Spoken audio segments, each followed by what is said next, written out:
welcome to this week's video. This week something a bit different. I was contacted by a company called KIMAFUN asking if I could review one of their in-ear monitor wireless systems.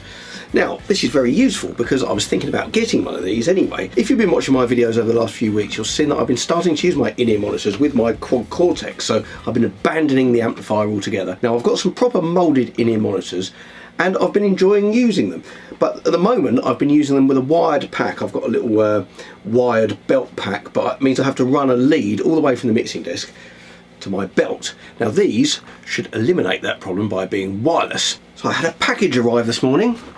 Here it is. Let's unbox this. So this is the KIMAFUN G150-3 Wireless in-ear monitoring system. Now this is a 2.4G wireless system. I'm not totally sure what that means. I guess it's the radio frequency, and it's a 6-channel one, so you've got 6 different channels to choose from, so it shouldn't interfere with too many other people you're on stage with. So it comes in a nice little case there. Let's have a look inside. It comes with 2 units. This one looks like, let's have a look. Yeah, that's the one that you plug your monitors into, and that clips on your belt. And this is the one that you plug into your mixing desk. So that's got a stereo 1/8 of an inch jack, so I'll have to think about that. But I know on my mixing desks it's got a 1/4 inch jack output, which I believe there's an adapter in here. So let's have a look what else it comes with. Oh, a charging cable. Oh, that's handy. Look, it's charging cable, so you can charge both of them at the same time. So adapters there. I'm sure that will become apparent shortly. And what's this? I can't open it one-handed, but I'm guessing, as we've got little ear things, that they are the earphones. Some more adapters and the instructions, which I shall have to have a look at in a minute. Ah, there we are. Look, comes with some generic earbuds. Oh, that's good. I didn't know it came with those. Excellent. So even if you haven't got your own IEMs, you can get started with these. Right, I shall give them a go. So we've got a lot of stuff here for the money. Now the list prices on these in the UK on Amazon, they're 129.99 at full price. There were some Black Friday deals and some other deals if you're on Prime, which I noticed. And in America, on the American Amazon, the full price is 179.99. But again, there were deals on that, but they were the list prices. Right, I'm going to get these out and get them charged up, and then I'm going to try them on my Quad Cortex and see how I can make them work. And I'm going to have a think about these adapters, because I know some mixing desks only have an XLR out, so I'm going to have to work out how to do that. Right, I've had a little jig around in my studio. I've put my Quad Cortex out because that's what I'm going to test it with, and it turned out these came fully charged, so I didn't need to charge them. I plugged them in, discovered they were already fully charged. Right, so let's have a look what we've got here. Now we've got these 2 different adapters that it's come with to make it up to the 1/4 of an inch jack, and I was looking at them before thinking, why are there 2? One of them's a stereo one and one of them is a mono one. Now I think I'm probably going to go for mono when I play with them with the band, but just for now I'm going to try the stereo one into the headphone output on my Quad Cortex. Let's take the little protector thing off, screw that in. Right, let's plug that in there. It also comes with this little extender lead, which I'm assuming, with another adapter on, I'm assuming that's just so you can sorry, that's the extender lead. You can just plug it in so you don't have to have the unit right in the jack socket if it's not always possible on the back of a mixing desk or something. Right, so there's the unit that sends, that's the black one, and then, right, where have I put the headphones?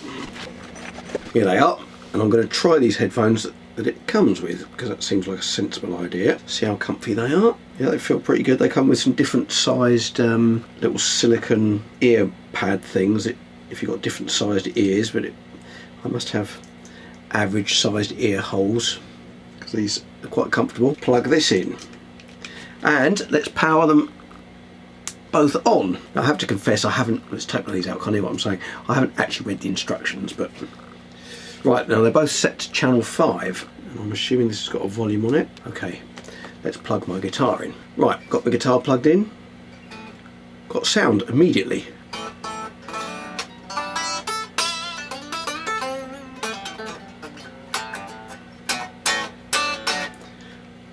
Well, that sounds really good. You're going to have to take my word for that because you can't hear it.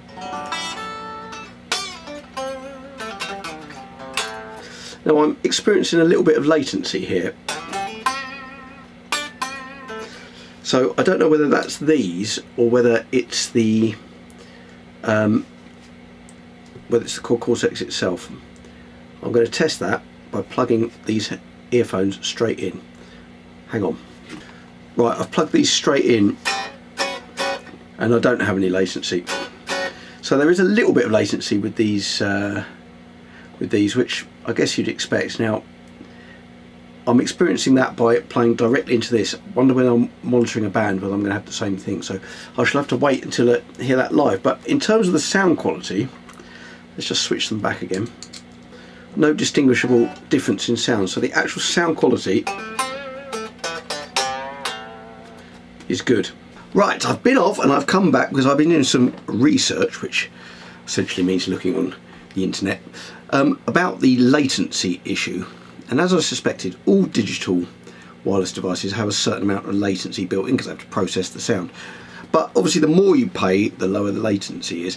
And I think it's probably an unfair test when I'm listening directly to my Quad Cortex here, because I'm just replacing a cable. To give some context to the amount of latency I'm talking about here, now I can notice it when I'm playing the guitar, but what I did, I plugged in the wireless units into my TV. I plugged one in into the headphone socket, and then I sat back with the receiver, with the built headphones that it comes with, watching TV, and the dialogue exactly matches up with the person talking. You can't experience it, the amount of latency I'm talking about, in that way. It looks like they're talking at the same time. It's not like when you used to get those badly dubbed films where they were originally speaking Japanese or something and they dubbed the English voice on. It looks totally different. It wasn't like that. It looked as if they were talking at the same time. So that's the amount of latency I'm talking about. But obviously when you're hitting a guitar note, even the tiniest little delay is noticeable, and I'm particularly sensitive to this because for years trying to lower the latency when I'm recording with my computer, it was always an issue, so I'm super sensitive to it. But I wanted to look into it because I thought I can't take these on the gig if this latency is going to be a real problem, and I don't think it is. That being said, until I try it, I don't know, but I did experience in a rehearsal recently. I took my Quad Cortex, I plugged directly into the PA, and I was testing it before I put my IEMs in, and there was a significant amount of latency of it going into the PA system, coming back through the speakers, far greater than the amount of latency I'm experiencing with these. All of this made me remember, and I don't know how I could have forgotten this, but I actually bought a wireless system about 15 years ago. Now, I was a very early adopter of this, and I think it's an analog one. I don't really know much about this. So here it is. Let me show you. It was only like an entry level one. It's a short PSM 200, and I think actually with all the change in licenses for radio bands and stuff, that you can't actually use this half the frequencies on here anymore because they're TV channel frequencies or something. So you can't guarantee that you won't suddenly start getting Homes Under the Hammer or some program coming out through your wireless earphones while you're trying to monitor yourself. So it came with those. It came with some Shure headphones, and there's the pack. So I thought, now a fair test is to plug this in to my Quad Cortex and see if there's any latency, see whether this is just a generic problem with wireless devices. So I'm going to do that now and test it. Now I've got this set up. I've put it on channel 8 because I did a bit of reading, and I think this is the one of the frequencies that isn't now used by satellite television or whatever it is. So I'm hoping I'm not going to get some kind of storage wars coming out of here or something. Right, let's have a listen. Let's get the guitar, see if there's any latency, noticeable latency.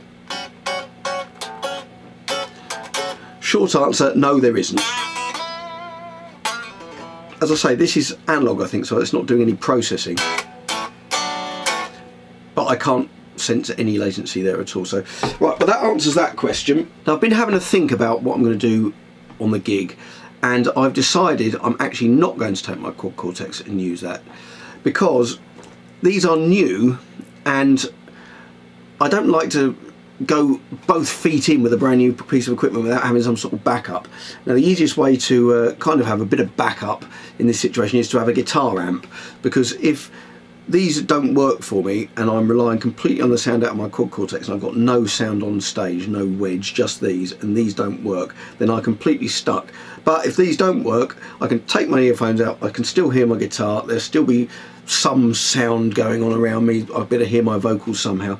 So that is the reason I'm going to take my guitar amp and pedal board. The other reason is I've got a nice new pedal, which you've probably seen on some of my other videos. I've got an Eventide H9, which I've just managed to attach to my new pedal board, which I'm very excited about, and I've got some brand new cables, and I've recabled all my pedal boards, so that's the other reason why I want to take it.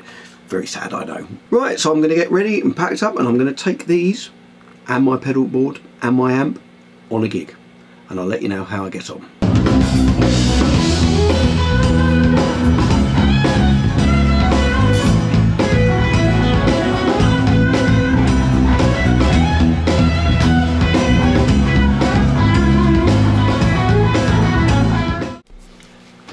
There we are, there was a tiny little snippet of me playing on the gig, and the eagle-eyed amongst you might have seen that I was using the monitors that it came with in that clip. So I was using these with the ones they come with plugged in. Now I did, as I mentioned earlier, have a slight issue with the connection, because on the desk that we were using it has an XLR output. So I'll just show you this little clip that video I took of how I had it set up. Basically I had a mic lead, or an XLR to jack lead, coming out of the XLR into a DI box, and then I plugged that into the parallel output on the DI box, and that worked absolutely fine. You can buy adapters that go from jack to XLR, which I will get one of those eventually, but these only arrived the day before the gig, so I didn't have time to get one because they're a bit of a esoteric unit, I'd have thought. Anyway, so how did I get on with them? Well, let's start with these. These are the earbuds that it came with, and I used these to begin with, and they fitted in my ears. The seal didn't break, and the sound quality was really good. I could hear plenty of bottom end. I could hear everything that I needed to do. So, yep, these work fine. As for the latency, now I think I could detect it when I first started, and I was really tuned into hearing it because I'd tested it here with my Quad Cortex, so I was really aware of it.